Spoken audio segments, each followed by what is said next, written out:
We're now learning the details about exactly how police got Greg Fertuck to tell them that he killed his wife Sheree 6 years ago. They did it by posing as criminals in a controversial technique called a Mr. Big Sting. Fertuck is on trial in Saskatchewan, charged with first-degree murder. And this week, the RCMP officer who designed the sting took the stand.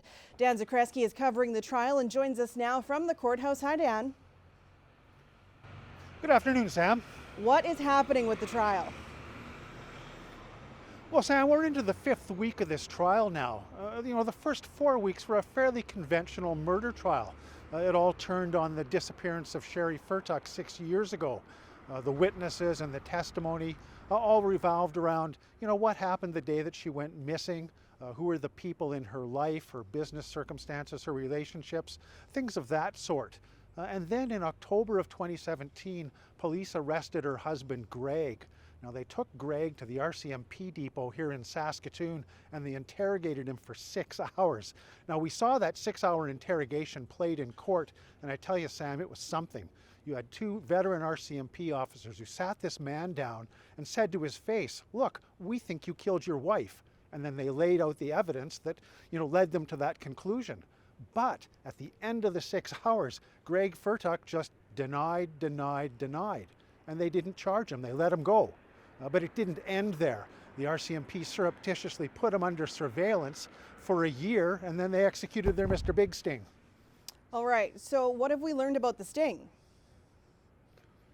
Well, Mr. Big Sting is where police pose as criminals to get a suspect to reveal what they know about what happened to a victim. So in this case, they tried to get Greg Fertuck to explain his role in the disappearance of his wife, Sheree.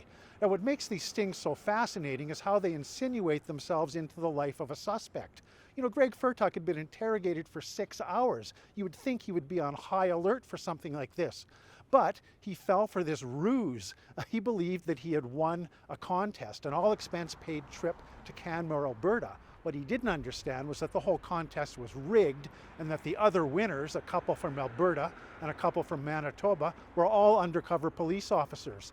And we've seen over the past week how over the next 10 months, just about everybody that came into Greg's life was an undercover officer. It was an incredibly complicated scheme, and it all led to Greg, who after the 10 months believed he was a member of a criminal organization, admitting to a crime boss, or the Mr. Big in the Mr. Big scenario, that he'd killed Sheree and dumped her body in the countryside.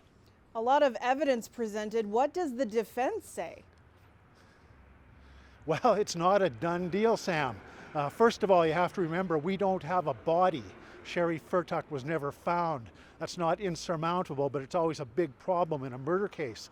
Secondly, the Supreme Court weighed in on Mr. Big Stings. They've always been skeptical about them because in its simplest terms, the police are using a lie to get to the truth. They're pretending to be something they aren't. So there's a whole bunch of boxes that have to be checked off here.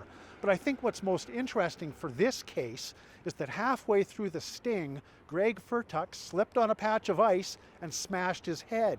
He was in the hospital for a full month with a head injury. Now, the Greg Fertuck that came out of the hospital was not the Greg Fertuck that went into the hospital. He had memory issues. He couldn't remember having met with certain people. He couldn't remember key scenarios. So the police had to rerun a bunch of stuff. So all of these are going to fit into the defense's defense. Very interesting. So what happens next?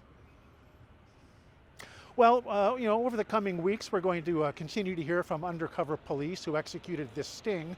This is all going to lead up to, though, Justice Richard Daniluk having to decide what, if any of this, he's going to admit. One of the things with the Supreme Court rulings is that it turned this all on its head. It's now up to the prosecution to convince the judge that this evidence should be admitted. So what we've really seen over the past 5 weeks has been taking place in what's called a voir dire. So the Crown is presenting all of its evidence, then the judge will go through it and decide whether it gets admitted, and then we'll have a real trial. Sam? All right, thanks, Dan. You're welcome.